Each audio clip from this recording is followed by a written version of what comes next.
Y como les contábamos, en nuestro miércoles 28 de abril vamos a continuar con nuestra alianza junto al Magíster de Innovación de la Universidad Católica, y hoy nos acompaña Paula Broitman, que es diseñadora, es MBA de la Universidad Católica y además en la Escuela de Administración y en el MBA es profesora de Design Thinking. Gracias por estar con nosotros, Paula, en este 2040 de mitad de semana. Hola Humberto, ¿cómo estás? Muy bien. Muy bien, y vamos a partir inmediatamente con una pregunta para aclarar el campo. ¿Qué es el Design Thinking? Cuando se habla de pensamiento de diseño, ¿Design Thinking es como una terminología que todo el mundo ocupa o aquí que estamos también habituándonos a usar cada vez más terminologías en inglés, la adaptamos nosotros? ¿Cómo es? Sí, mira, en realidad esta es un concepto que es una metodología, es un proceso y que sí, es malo que lo usemos en inglés porque la verdad es que es una forma de trabajar que ayuda tanto a resolver problemas que podríamos tener una manera de traducirlo que literalmente es pensamiento del diseño, pero algo que nos ayudara a acercarlo más a las personas, porque las personas que lo han ocupado, y que de hecho son muchas personas en todas partes del mundo, han encontrado una forma de trabajar que les ayuda mucho. Mira, básicamente lo que tenemos acá, te voy contando, ¿sí? ¿Ya? ¿Sí? Es un método de innovación que se centra en solucionar los problemas, pero partiendo siempre desde observar a las personas en su contexto. Entonces, lo que hacemos es que a partir de un mundo de problemas, como digo yo, que nosotros identificamos, vamos, nos acercamos y empezamos a mirar el conjunto de valores que hay en torno a estas personas, las conductas, las necesidades, y a la medida que te vas acercando, que vas viviendo más cerca de las personas, empiezas a encontrar cómo esto se empieza a aclarar, qué otras cosas hay, qué hay en el contexto, qué otras personas existen en torno a esto, qué otros problemas más hay, y así de a poquito empieza como a desentrabarse lo que en principio parece algo muy complejo. De a poco empiezas como a abrir lentamente cuáles son las distintas oportunidades que van surgiendo para poder abrir lentamente como los caminos de la solución. Pero lo primero que haces es encontrar el problema. Entonces, como tratar de aterrizarlo un poco, ¿es como mirar desde arriba? Cuando uno piensa en una organización, en un problema, es lo mismo que, imaginémonos como cuando uno quiere encontrar el adaptador de un cable y tenemos todos los cables enredados. Uno se mira desde arriba y empieza a seguir uno, dice, bueno, aquí está el punto. Si es que parto con este, sigo con este otro, en fin, que parece muy de sentido común, pero a veces cuando estamos en el medio de todo este problema, de este enredo, uno no logra ver para dónde va la salida.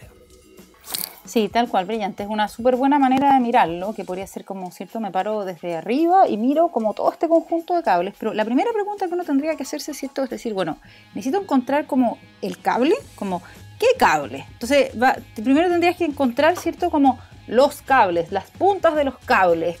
Y entonces eso es lo que le llamamos como, el Design Thinking también tiene una buena manera desde el mundo del diseño, esto se le llama el doble diamante, porque el primer mundo que vamos a solucionar, o el primer diamante, es como encontrar cuál es el problema y encuadrar bien qué es lo que queremos resolver.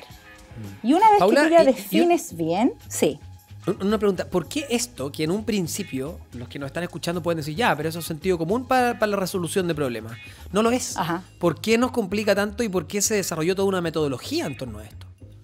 Bueno, justamente porque lo que hacemos es saltar siempre a lo que le llamamos, lo que sería el segundo diamante, que es encontrar de cabeza la solución.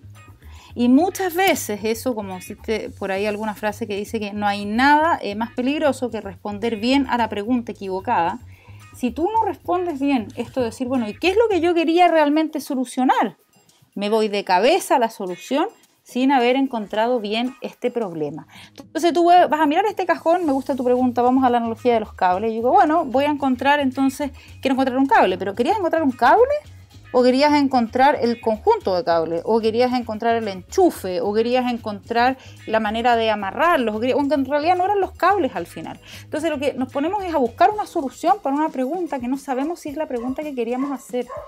Ahora, siempre esto es centrado en el mundo de las personas, y eso es algo que ha hecho este método súper popular en el mundo entero, digamos, por organizaciones de hecho que pueden ser súper tecnológicas como Intuit, IBM o SAP, pero también de hecho en el contexto público. Por ejemplo, el Laboratorio de Gobierno tiene como una adaptación de esto para trabajar en innovación en el contexto de los funcionarios públicos, pero también en organizaciones más medianas y y distintas, como puede ser startups, por ejemplo, si nos vamos al mundo del emprendimiento, o también lo ocupan organizaciones más pequeñas, como puede ser distintas pequeñas y medianas empresas. En fin, se usa en educación, se usa en industrias que podría ser incluso como minería. Me ha tocado como trabajar con organizaciones que están buscando fuentes de innovación a partir de observar a sus trabajadores y están en industrias productivas como podría ser la minería, ¿te fijas? Entonces, en todos los contextos, pero es separar el problema de la solución. ¿Es obvio?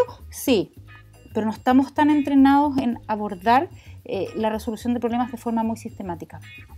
Vamos a quedarnos con una canción y tengo dos preguntas más. Primero, ¿cómo se centra esto en las personas? Porque también, para no quedarnos en el cliché de decir, sí, nuestra organización siempre se centra en las personas, ya, pues muéstramelo con hechos. Eso quiero preguntarte a la vuelta.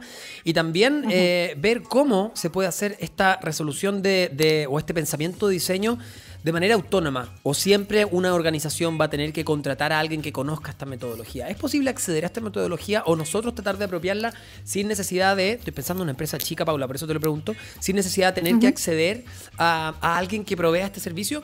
Conversamos con Paula Broitman, ella es diseñadora, MBA de la Universidad Católica, también profesora de Design Thinking, que es lo que estamos conversando hoy día, que es lo que nos entusiasma igual, este pensamiento de diseño. Y te preguntaba antes de la canción, Paula, ¿cómo puede hacer alguien para adaptar su empresa, o adoptar, más bien dicho, el pensamiento de diseño sin necesidad de tener que contratar a alguien experimentado? ¿Se puede? ¿Se puede incorporar como alguien podría usar, qué sé yo, los objetivos de desarrollo sostenible, etcétera, etcétera, si los quiere meter en su empresa? Porque no estoy pensando en las grandes corporaciones, que imagino que el pensamiento de diseño ya es algo que está incluido, viene hace rato ya sonando. Estoy pensando en las empresas más chicas, en los emprendedores que están partiendo su negocio. ¿Cómo pueden hacerlo para también equivocarse menos en el camino?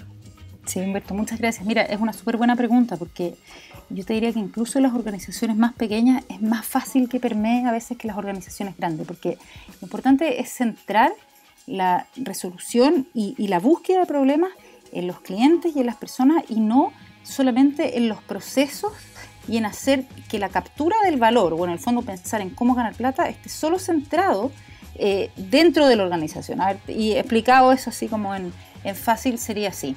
Si yo tengo, por ejemplo, estoy observando un problema hace rato en mi organización, y supongamos que tu empresa vende, dime algo tú, ponme tú el ejemplo. No sé, teléfono. Ya, o algo más, o queremos una pyme, pyme, una más chiquitita. Ya pensamos que vendamos ropa, pues da lo mismo.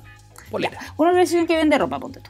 Entonces, esta empresa lo que hace, ¿cierto?, es que está pensando cómo ser más eficiente, cómo atraer más clientes, cómo tener una base de contactos permanente, ¿cierto? Entonces, si yo lo enfrento desde la innovación, ocupando esta metodología, lo que tendría que hacer es que, en vez de pensar solo desde la mirada interna, ¿cierto?, en cómo me hago más eficiente, cómo hago mis procesos con más innovación, incorporando tecnología, pero solo desde la interna, lo que haría usando esta metodología es inmediatamente salir a mirar qué hacen las personas, cómo están comprando hoy día, cómo toman sus decisiones de compra, cómo se conectan con otros, qué trabajos tienen que hacer para poder elegir al momento de comprar, etcétera. Después tendría que pensar como cuáles son los dolores que afectan a las personas, o cuáles son las necesidades que tienen, con qué sueñan, cuál es la mejor organización a la cual le han comprado, en fin. Y yo elaboro como mi propuesta de valor, digamos, centrado en esto, pero siempre pensando, yo como organización o como empresa, desde la mirada de mi cliente. Entonces, cuando yo encuadro un problema o yo defino cuál es mi desafío de innovación,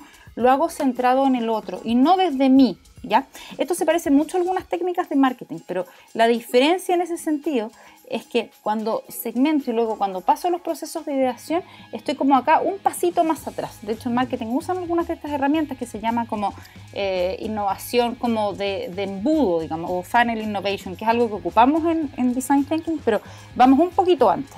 Entonces, después, toda la parte de la creatividad, igual, pues ocupas todos estos procesos como de tormenta de ideas o brainstorming, pero acá hay algo que es súper distinto. Es que no te juegas por una sola solución, sino que tú generas distintas ideas posibles y vuelves a usar otra herramienta que es muy propia de este método, y es que cuando tienes posibilidades, también invitas a tu cliente a diseñar contigo. Entonces, codiseñas las oportunidades que tú ves que puedan ser posibles, y ahí entonces se hace mucho más barato si es que te equivocas también, porque vas testeando, vas probando qué funciona, qué no funciona, sacas una nueva idea, invitas al cliente a probar contigo y bueno, en general tiendes a tener procesos mucho más exitosos, te equivocas menos y puedes tener mejores soluciones.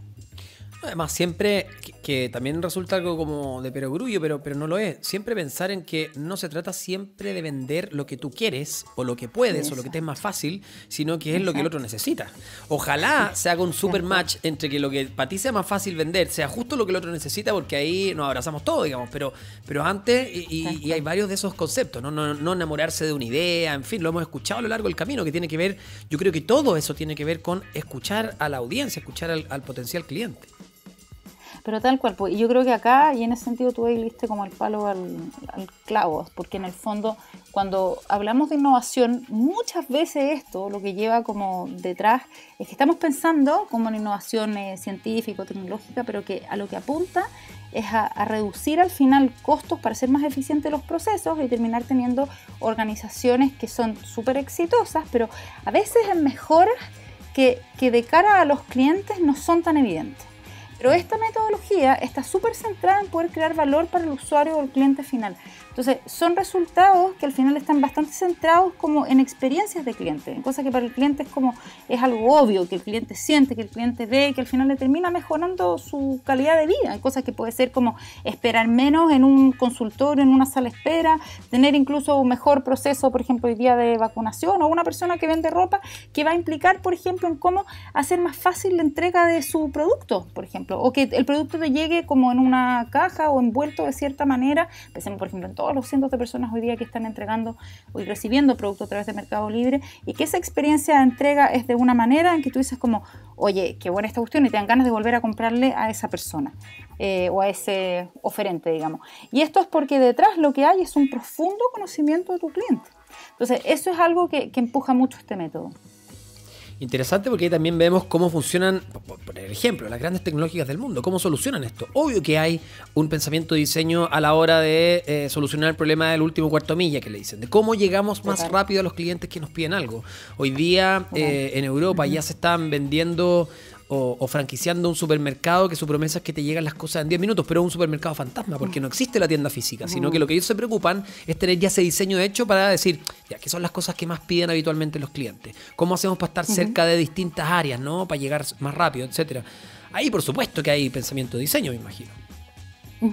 Al principio, este método, de hecho, en todo lo que es desarrollo de emprendimientos o en startups como que van a escalar y que van a ser internacionales y que van a ser de base, sobre todo científico-tecnológica, hay mucho uso de design thinking para poder encontrar quién es ese cliente, qué es lo que el cliente necesita, dónde están los dolores, dónde están los potenciales beneficios que está buscando, cuáles son estas tareas que el cliente tiene que desarrollar. O sea, en toda esa primera etapa ocupamos este método, porque lo que más hacemos acá es investigación cualitativa de cliente. O sea, necesitamos saber quién es esa persona, y ojo que esto no solo es aplicado en un contexto de usuario o persona final, sino que también lo ocupamos para las empresas, que muchas veces cuando tenemos emprendedores o pequeños empresarios, personas que están desarrollando negocios, nos dicen, pero a mí, por ejemplo, mi empresa es una consultora, ¿cómo puedo aplicar esto yo si mis clientes son otras empresas? O ¿cómo lo puedo aplicar yo, por ejemplo, si yo tengo una veterinaria o yo tengo una clínica estética, no sé, o una empresa, agencia de medios? O sea, te sirven todos los contextos, pero lo primero es eso, es partir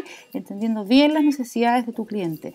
Después, entonces, defines cuál es el problema que tiene. Y una vez que defines el problema, las soluciones que usas pueden ser distintas soluciones. Entonces, y ahí esas soluciones pueden cambiar hacia y no enamorarte como de una sola solución, sino que siempre, como decías tú, enamórate del problema de tu cliente. Ese es el problema del cual no te tiene que quitar o sea, es el que no te va a dejar dormir. Pero la solución va a ir cambiando en el tiempo porque las tecnologías cambian, y lo que no cambia en general son las necesidades, que son bastante más estables. Paula, fue muy interesante conversar contigo. Se nos vaya el programa de hoy. Gracias por haber estado en este 2040 hablando un poquito más acerca de este design thinking o pensamiento de diseño. Yo creo que nos podemos volver a encontrar más adelante también para seguir hablando más temas, ¿no? Quizás las claves para emprender, qué actitudes deberían tener también los emprendedores para facilitar la innovación, qué se puede aprender del fracaso. Hay varias cosas que yo creo que siempre es bueno volver a revisitarlas, sobre todo cuando alguien tiene una idea en la cabeza y no sabe por dónde empezar. Sí, totalmente. Muchas gracias, Humberto. Muy honrada y feliz de poder venir a conversar contigo, con ustedes en este espacio. Realmente hay muchas cosas para seguir trabajando y explorando en este mundo, y feliz de poder compartir aquí con ustedes. Muchas gracias. Un abrazo, que esté muy bien, cuídate.